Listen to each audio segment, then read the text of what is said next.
美军长期以来都坚持打疫苗，特别是要上战场和海外部署的时候。在2003年年初，由于美国对伊拉克动武的可能性越来越大，美国国防部计划为50万现役军人接种疫苗。当时的美国国防部长拉姆斯菲尔德的说法是，保护美军和盟友抵御伊拉克人的生化武器的袭击，而且紧急在科威特部署美军唯一的一所防生化野战医疗实验室，代号为520的野战医疗实验室运抵科威特，同时在美军和科威特范围内免费发放200万个防毒面具。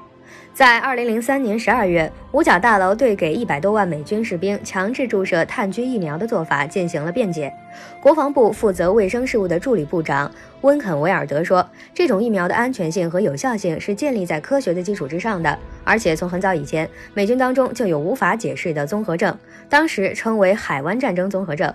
半岛晨报在2000年2月报道，当时美军就出现了导致数百人患上原因不明的可怕病症，以至于许多美军官兵纷纷要求退役的特大风波的内幕。1998年11月，驻韩美军军事长爱德华兹突然觉得身体有所不适。刚开始的时候，这位体壮如牛的黑人军事长毫不在意，以为只是得了一点小感冒。最后，躺在美国陆军医院病床上奄奄一息的黑人军事长虚弱地说，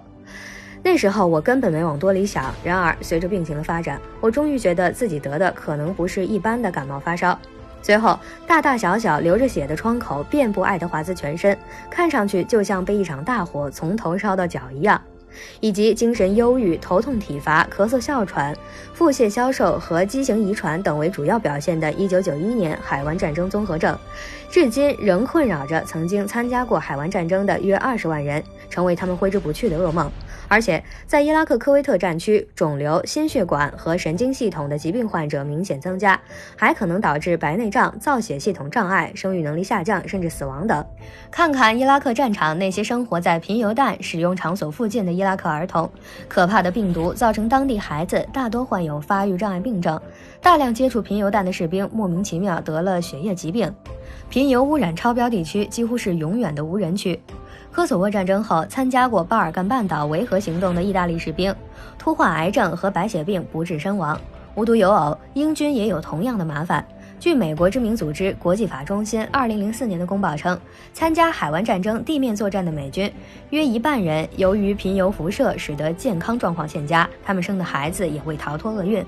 打了疫苗戴着防毒面具登上伊拉克战场的美军有20万人，战后出现了难以形容的疾病，甚至大大小小流着血的创口遍布全身，看上去就像被一场大火从头烧到脚一样。